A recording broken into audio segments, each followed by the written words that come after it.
디지털 세상의 모든 것을 깊이 있게 알아보는 인포맥스D. 오늘도 명확한 정보와 새로운 지식을 전해드리겠습니다.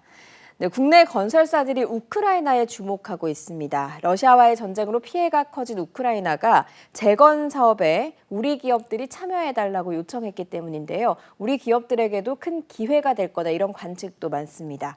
전 우크라이나 대사이신 이양구 우크라이나 지원 공동대책위원회 위원장님과 함께 관련 이야기 나눠보겠습니다. 어서 오세요, 대사님. 반갑습니다. 네, 반갑습니다. 얼마 전에 그 폴란드도 관련해서 다녀오셨다고 하더라고요. 우크라이나 상황에 대해서 누구보다 잘 알고 계실 것 같습니다. 일단 전쟁이 상당히 길어지고 있는데 피해 규모라고 해야 될까요? 이런 것들이 얼마나 되나요? 인명 피해 말고 일단 물적 피해부터 좀 짚어볼게요. 네, 지금 뭐 전쟁 작년 2월 24일 개최한 이래 지금 16개월째 진행이 되고 있고요. 그 뭐 피해액이 이제 시간이 갈수록 자꾸 이제 더 커지고 있는데 뭐 지금 이제 여러 가지 기준이 있지만 보수적으로 잡아도 거의 한 그 1,200조 그 정도는 될 거다. 이렇게들 추산하고 있는데 아직 뭐 전쟁이 끝난 것도 아니기 때문에 이 피해 규모는 뭐 계속 늘어갈 것 같습니다. 우크라이나 그 내부에는 도로나 뭐 전기를 생산하는 시설이나 이런 것들도 지금 상당히 뭐 많이 파괴됐다라고 보면 되는 거죠? 맞습니다. 그 초반에는 뭐 러시아가 이제 군사적인 시설을 중심으로 이제 타격을 가했더랬는데 중반 이후부터는 주로 이제 그 민간 시설, 인프라 같은 그런 걸 집중적으로 좀 타겟을 해가지고 SOC 쪽에 이제 많은 피해가 상당히 크고 있죠. 네, 그러면 지금 국내 기업들의 우크라이나 정부에서 재건 사업을 하는데 좀 참여를 해달라고 요청을 한 부분도 있고, 그런데 한편에서는 지금 우크라이나가 전쟁 중인데 좀 시기상조 아니냐, 이런 이야기는 그런 이야기도 나오고는 있거든요. 그 뭐 두 가지 다 뭐 맞는 얘기인데요. 우선은 뭐 지금 저희들이 이제 할 수 있는 일을 좀 찾는 게 지금 인도적 지원이 굉장히 이제 시급하거든요. 그리고 지금 전쟁 중에도 진행 중인 전후 복구 사업들은 있습니다.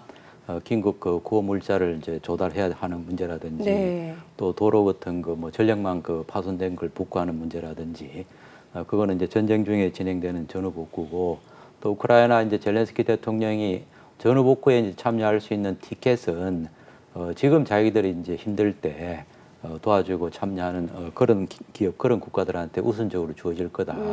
그래서 이제 지금 저희들이 조금 더 참여하는 게 전후 복구에 저희들 참여할 수 있는 좀 하나의 티켓을 확보하는 그런 차원이라고 보여지고요.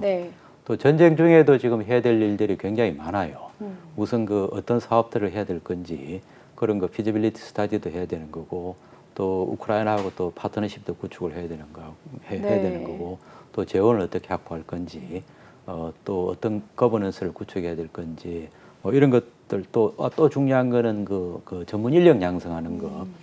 저는 이런 거는 뭐 지금 준비해도 상당히 시간이 걸리는 문제이기 때문에 뭐 지금 준비해도 상당히 빠르지 않다. 그렇게 봅니다.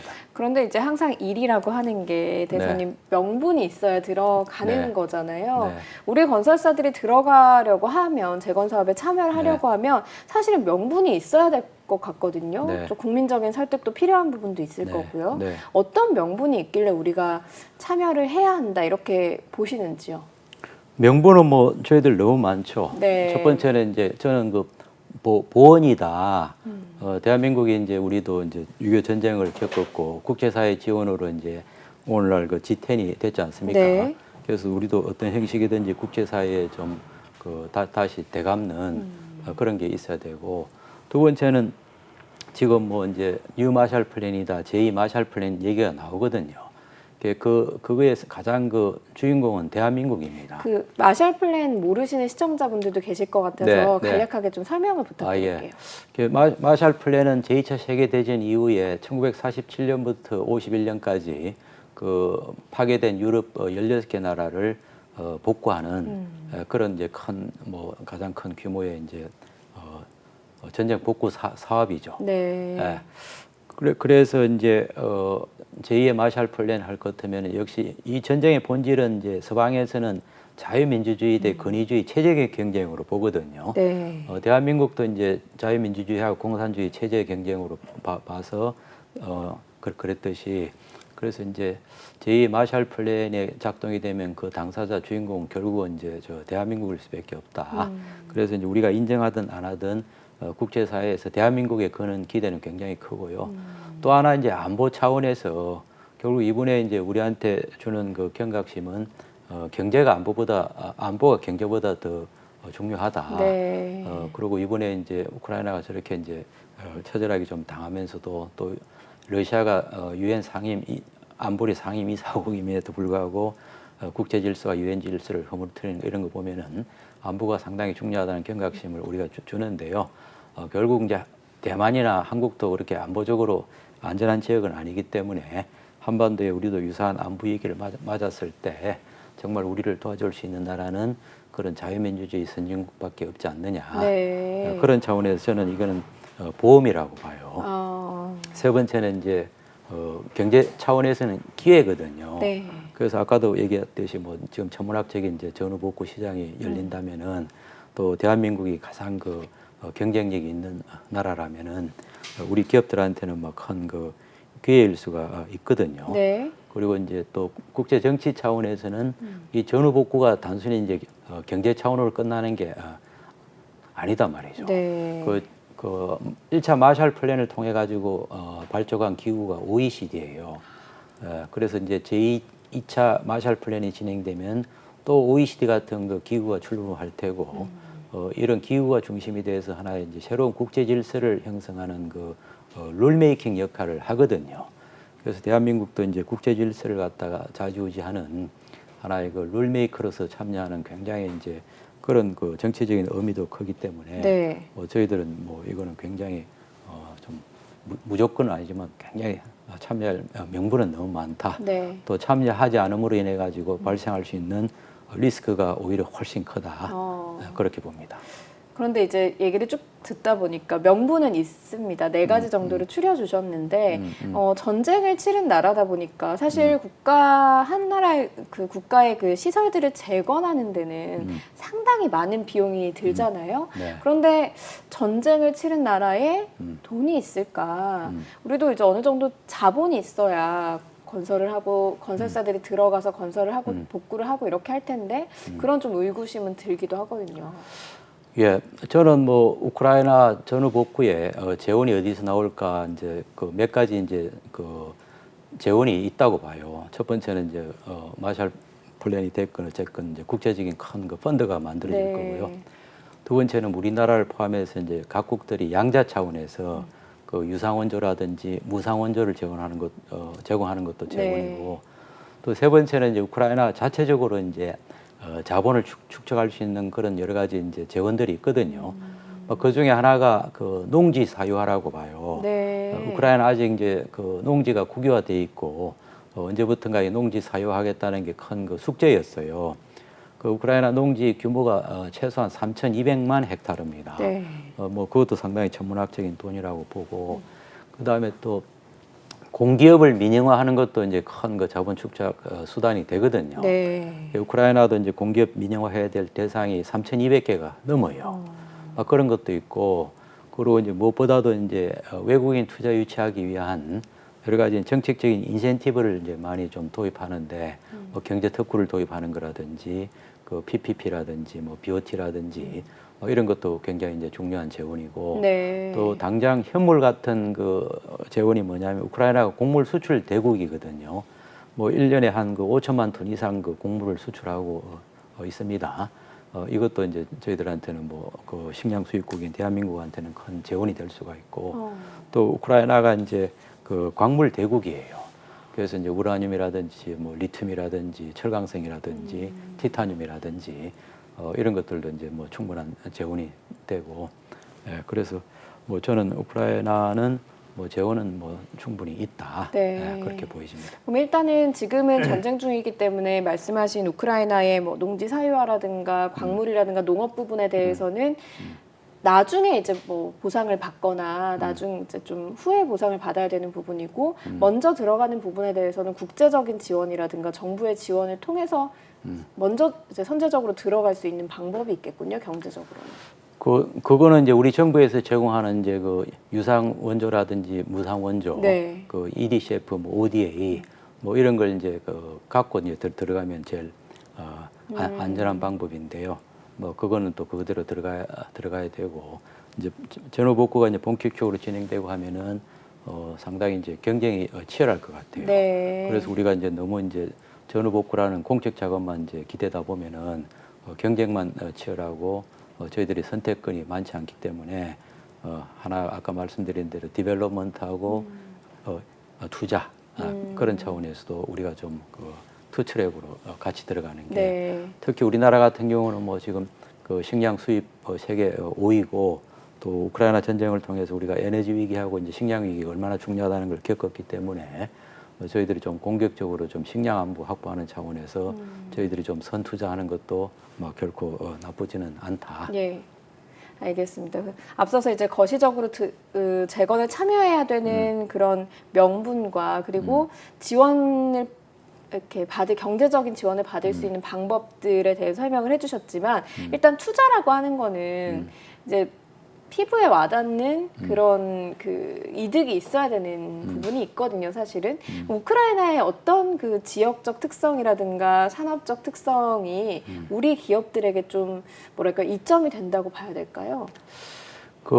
지금 전쟁은 뭐 우크라이나 전체 국토의 이제 15%에 진행되고 있거든요. 네. 85%도 뭐 전쟁의 영향은 안 받는 건 아니지만 간접적인 영향을 받고 그래서 저는 좀 비교적 그 비전쟁 지역으로 안전한 지역을 좀 중심으로 그냥 비즈니스 에즈 유저를 개념으로 우리가 좀 현지화 전략이 좀 굉장히 좀 중요할 것 같아요. 네. 그 우크라이나는 뭐 거의 베트남 같이 뭐 그 인건비가 뭐 300불, 400불 굉장히 싸고. 우크라이나가 인건비가 네, 싼가요? 네. 네. 그 다음에 이제 그 EU하고 이제 그 자유무역 협정이 이제 뭐 몇 년 전에 다 체결이 돼 있고 네. 관세 혜택도 누릴 수가 있고 또 우리도 이제 그 해외에 새로운 그 수출 전진 기지가 필요하고 그리고 우크라이나 전후 복구에 필요로 하는 여러 가지 이제 물자 자재 같은 거 이제 어떤 것들이 필요한지는 나오는 거거든요. 네.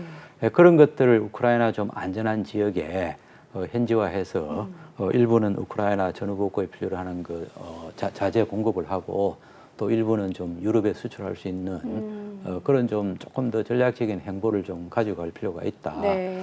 그리고 이 전쟁이 과연 오래 갈 거냐? 저는 이거 오래 갈 수 없는 전쟁이라고 보거든요. 그렇기 때문에 이제 저희들이 조금 더 선제적으로 움직여서 그 현지화 전략으로 좀 가서 정말 제2의 베트남 같이 경제 특구도 지금 뭐 지정해 준다니까 그런데 무려 베트남이 지금 기업이 2만 개가 있다고 그러더라고. 네. 그럼 우리가 한 1만 개 정도 좀 가서 그 4.4억의 어떤 그 EU 시장을 노린다면은 저희들한테는 어마어마한 기회가 되고 네. 또 이게 이제 우크라이나한테 가장 그 시급한 전후 복구에 가장 시급한 거는 일자리 창출이거든요. 네. 그래 그런 많은 일자리를 창출할 수가 있고 또 우리 기업의 진출 또 다른 국제 기업의 진출을 통해 가지고 어떤 그 하이텍의 어떤 그 트랜스포트 할 수가 있는 거고 저는 이런 것들이 전후 복구의 가장 좀 핵심이 될 수 있고 또 우리한테도 시급하고 네. 우크라이나도 가장 그 원하는 모델이기 때문에 네. 이런 좀 경제 특구 중심으로 테크노파크라든지 산업공단이라든지 그런 큰 그림 하에 뭐 당장 들어갈 수 있는 또 들어가겠다는 현지화하겠다는 기업들을 네. 우선 그 파일럿 프로젝트로 좀 진출을 한다면은 네. 그런 전략이 좀 좋겠다. 네. 그러면 우크라이나 정부에서 우리 정부, 우리 기업들이 참여해달라고 요청한 이유도 있을 것 같긴 하거든요. 네. 네, 어떤 점에서 우리 기업이 좀 경쟁력이 있었던 건가요? 우크라이나는 뭐 우리나라뿐만 아니라 이제 선진국 대상으로 다 이제 참여해달라는 요청은 많이 하고 있지만 네. 특히 이제 작년에 이제 그 우크라이나 대표단이 3차례 왔고 특히 이제 11월 4번째는 영부인까지 오셨어요, 그죠? 제일 경제부총리도 오시고 그 뭐 제가 현직에 있을 때도 그렇지만 전쟁 이전에도 우크라이나는 대한민국을 하나의 큰 그 롤 모델로 생각합니다. 특히 이제 지정학적인 공감대가 많아요. 그 이제 국제 정치학자들이 그 제3차 세계대전이 일어날 수 있는 유라시아에 이제 2개의 화약고가 있다고 그러는데 그 하나가 이제 서쪽은 우크라이나고 동쪽은 한반도거든요. 네. 그래서 이제 우크라이나가 그런 그 지정학적인 공감대가 크다는 거, 또 우리가 이제 굉장히 단기간에 이제 그 국가 발전을 이뤘다는 거, 또 그것도 이제 우리가 이제 자유민주주의라는 그런 정체성을 가지고 했다는 거, 뭐 그런 것부터 해서 또 우크라이나 내에 이제 우리가 이제 고리인들이 한 3만 명 있거든요. 네. 뭐 그런 것도 상당히 좀 긍정적으로 작용하는 것 같고 네. 해서 우크라이나 어떤 그 대한민국에 대한 그 짝사랑은 뭐 상당히 네. 큽니다. 짝사랑이 상당히 큰 네. 상황이다. 네, 네. 그 사실 우리 건설 기술 하면 뭐 신도시 같은 것도 뚝딱뚝딱 사실 잘 만들어내고 이런 것들이 네. 또 재건 사업에 상당히 도움이 될 수도 있겠네요. 맞습니다. 그래서 이게 같은 재건 사업을 하더라도 이제 그 우크라이나 분들한테 지금 중요한 거는 그 피지컬한 그 재건 사업도 중요하지만은 네. 심리적인 재건도 굉장히 중요해요.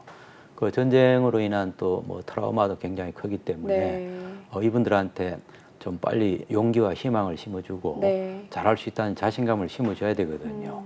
그래서 뭐 똑같은 그 돈을 들더라도 뭐 10년, 20년 하는 건 누구나 할 수 있지만 네. 대한민국이 들어와 가지고 3년 내외 해가지고 뭔가 가시적인 성과를 보여주고 우리도 대한민국 같이 잘할 수 있다. 그런 자신감, 그런 신뢰. 또 대한민국의 장점은 속도거든요. 속도고 그리고 우리가 이제 또 뭐가 있냐면은 공동체에 대한 우리는 또 그런 또 상당히 그 가치를 네. 높게 보잖아요. 그래서 네. 그래서 지금 트라우마를 그 치유할 수 있는 거는 의학적인 것도 중요하지만 그런 그 공동체를 통해 가지고 같이 일하고 같이 좀 공유하고 좀 하는 이것도 이제 굉장히 또 중요한 모델이기 때문에 네. 저희들은 뭐 미국이나 유럽하고는 좀 차별화된 네. 우리만의 굉장히 좀 성공 공식이 좀 있고 그게 이제 우크라이나한테 좀 잘 적용될 수 있다. 네. 그렇게 봅니다. 네, 앞서서 이걸 그 재건에 참여하기 위한 그 서방 국가들의 관심도 높고 경쟁도 상당히 치열할 거라고 예측을 하셨고 시간이 오래 걸릴 거라고 하셨는데 그러면 이제 우리는 어떤 준비를 해야 되는 겁니까? 그래서 저희들이 이제 빨리 전략을 세워야 돼요. 뭐 저희도 작년에 이제 우크라이나하고 같이 이제 전후복구 포럼 7개월에 걸쳐서 이제 만들었거든요. 네. 그래서 마스터 플랜을 만들어 보는 거라든지 또 저희들이 뭐 폴란드까지 하면 8차례 이제 포럼을 개최해서 네. 왜 한국이 중요한지 또 우리는 왜 우크라이나가 중요한지 또 누구랑 해야 될지 뭘 해야 될지 이런 그 포럼을 통해 가지고 좀 공감대를 좀 조성하는 거. 네. 또 하나는 이제 그 플랫폼 내지는 가버넌스 구축하는 게 굉장히 중요하거든요. 또 우크라이나에 대해서 이제 굉장히 관심이 없다가 이제 뭐가 좀 보인다 싶으면 또 뭐 많은 사람들이 또 관심을 가지는데 그렇게 질서 없이 가면은 또 안 되는 거고. 네. 그래서 그런 좀 질서 있게 좀 진출할 수 있도록 전략도 세워야 되고 그런 거버넌스도 좀 구축을 해야 되고. 네. 그리고 이제 또 그것만 하면 안 되니까 아까 얘기한 대로 인도적 지원은 인도적 지원대로 그다음에 이제 전후복구 뭐 당장 한두 개라도 현지화할 수 있는 그런 파일럿 프로젝트를 선정하는 거라든지 그리고 이제 역시 가장 중요한 거는 사람입니다. 네. 그래서 우크라이나 이제 미래를 책임질 수 있는 그런 그 전문가, 그런 그 리더, 그걸 양성할 수 있는 우크라이나 현지에서 돼야 되고 폴란드에 해야 되고 한국에서도 한다면은 결국 그런 사람들이 이제 친한 인사가 되고 한국하고 함께 이제 파트너십을 이루어서 할 수 있는 그 굉장히 중요한 지지 세력이 되는 거거든요. 네. 그래서 우리가 좀 그런 좀 전략적인 마인드하고 그런 인도적인 그런 심퍼시를 좀 가진다면은 뭐 뭘 해야 될 건가는 이미 많이 나와 있다고 보여집니다. 네, 알겠습니다. 선생님 사실 그 전쟁이라는 게 참 아이러니한 부분이 있는 것 같습니다만 이게 우리한테 경제적으로 이득이 되는 것뿐만이 아니라 그 우크라이나 국민들에게 또 희망을 줄 수 있는 부분이 있다라고 하니까 이 부분에 좀 기대감과 또 열심히 준비해야 하는 명분이 있는 것 같습니다. 오늘 여기까지 듣겠습니다. 고맙습니다. 네, 감사합니다.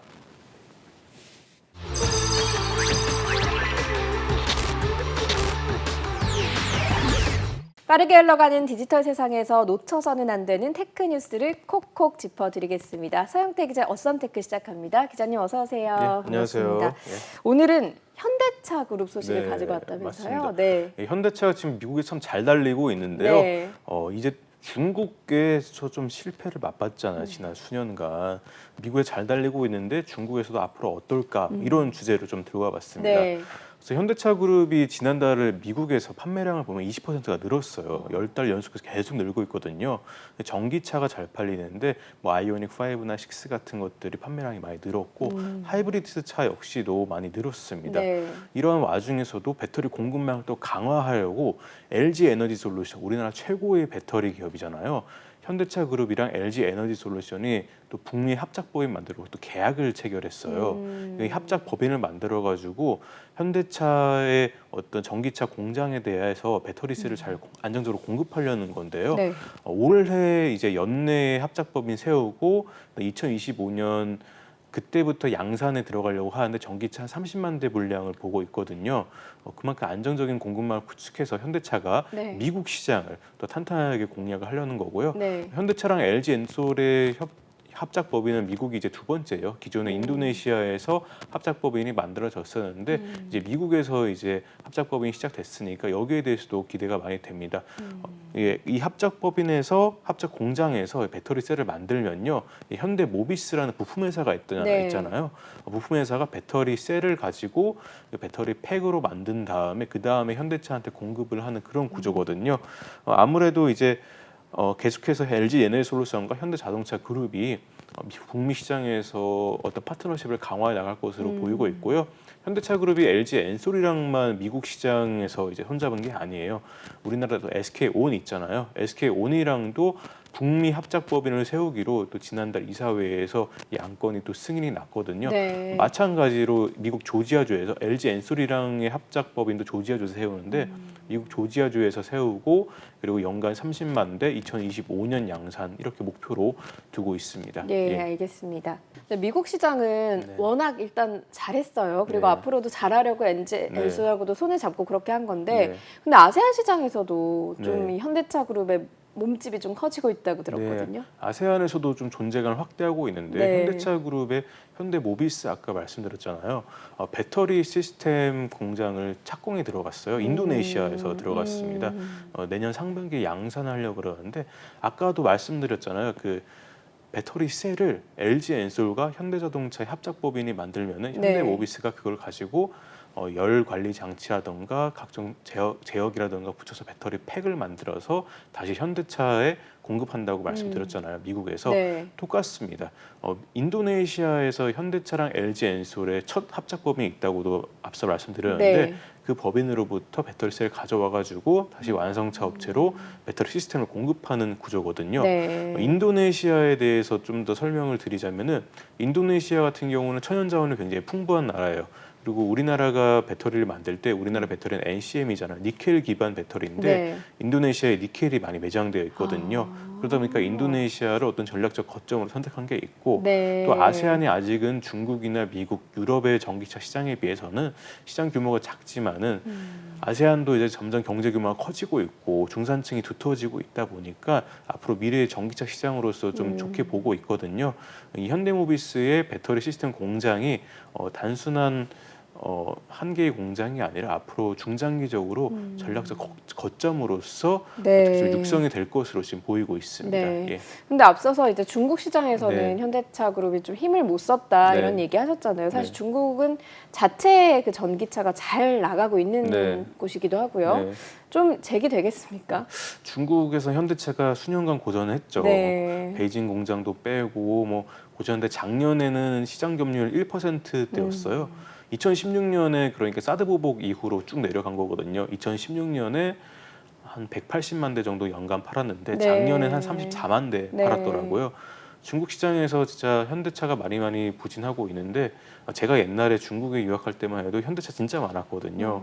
근데 지금은 많이 부진한 상태인데 다시 또 재기를 하려고 합니다. 현대차에서는 올 한 해는 2023년은 중국 사업 정상화의 한 해라고 얘기를 했거든요. 왜 또 굳이 중국 시장에 다시 들어가야 돼? 중국 차들도 잘하고 있고 현지에서 우리나라 차가 경쟁력이 없는데 왜 들어가지? 라고 물으신다면은 네. 중국에서 연간 2,500만 대가 팔려요. 새로운 차가.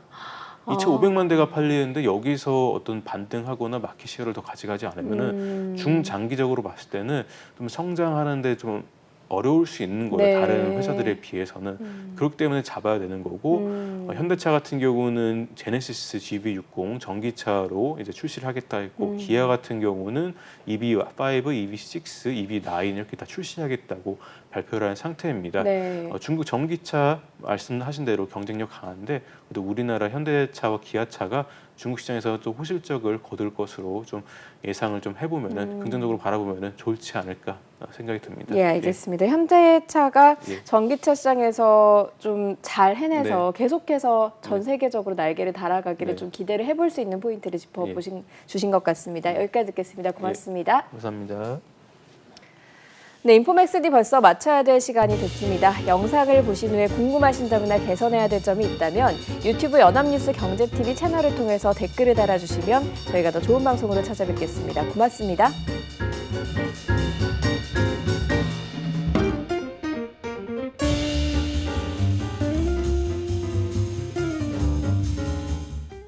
안녕하세요. 인포맥스D 아나운서 강래원입니다. 더 많은 실시간 경제 뉴스와 경제 정보를 알고 싶으시다면 오른쪽 구독 버튼을 눌러주세요.